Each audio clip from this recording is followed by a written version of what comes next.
सदस्य तमाम, यहाँ उपस्थित सभी महानुभाव को मेरा प्यार भरा सलाम, मेरा प्यार भरा सलाम।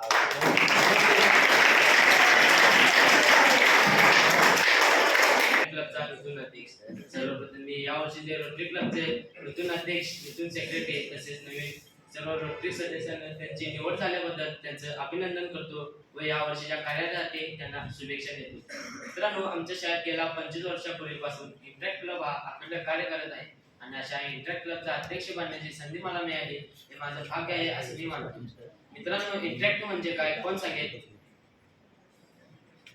समाजसेवा. इंटरॅक्ट म्हणजे वृद्धांची सेवा, इंटरॅक्ट म्हणजे गोरगरिबांची सेवा, इंटरॅक्ट म्हणजे समाजाची ओळख, इंटरॅक्ट म्हणजे संधी ती कशी काय? तर मित्रांनो, मी तुम्हाला एक गोष्ट सांगणार आहे, ते तुम्हाला आवडेल का? आपले प्रमाणपत्राची फाईल घेऊन फिरत होता. एका फार्मरच्या बाहेर बोर्ड लिहिलेला होता, विशाल मुलांना नोकरी देणार आहे.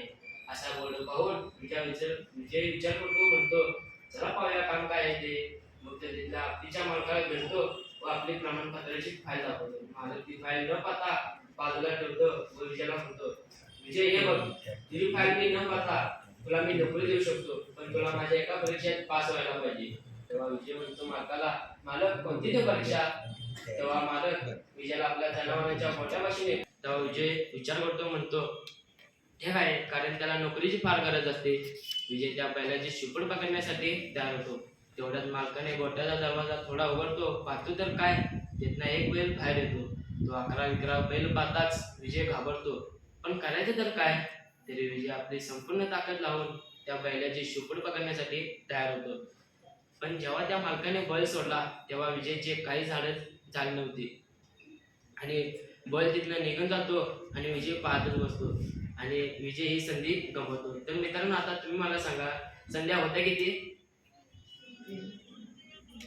संध्या होत्या 3. गमावल्या किती? राहिल्या किती? लाईट गेल्या. तर संधी राहिल्या 2.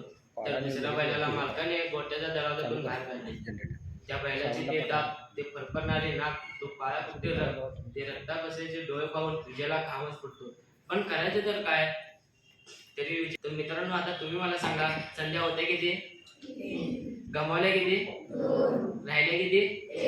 तर ही विजयाला शेवटची संधी होती. आता ही गमवून चालणार नव्हती, कारण त्याला नोकरीची फार गरज असते. इतक्यात मालकाने शेवटच्या बैलाला बाहेर काढले. तोही बैल त्या 2 बैलाप्रमाणेच 11 होता. तेवढ्यात विजय विचार करतो, म्हणतो काही झाले तरी चालेल, पण या बैलाची शिपड मला धरलीच पाहिजे. तेवढ्यात बैल सुटल्यावर विजय तवा पूर्णपणे तयारीतच होता. तेव्हा विजय त्या बैलाची पाठीमागणे झेप घेतो आणि शिपड त्याला सापडत नाही. तर आता मित्रांनो, तुम्ही मला सांगा, विजयला शिपड का नाही सापडत?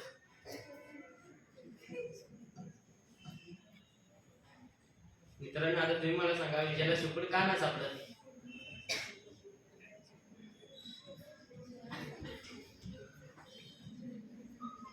मी सांगतो, कारण त्या बैलाला शिपडच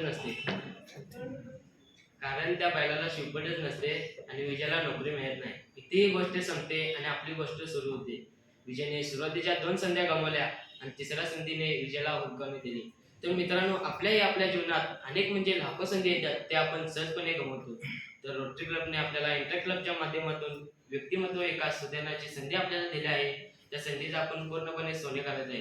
तर आमचे interact teacher S S Patil sir, त्यांनी मला आंतरराष्ट्रीय विद्यालयाचे इंटरॅक्ट अध्यक्ष बनण्याची संधी मला दिली व माझ्यावर पूर्णपणे विश्वास ठेवला.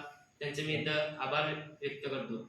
व माझे मित्र प्रथमेश शंकर धोने, खतिजा जमादार, फैजान जमादार व तस्मिया कुंकुरे यांनी मला स्टेजवर आणण्याचे प्रोत्साहन दिलं, त्यांचं पण मी इथं आभार व्यक्त करतो. इथं बसलेल्या सर्व सदस्य त्यांचं पण मी इथं आभार व्यक्त करतो. साहेब, यापुढे मी कधीच भाषण केलं नव्हतं.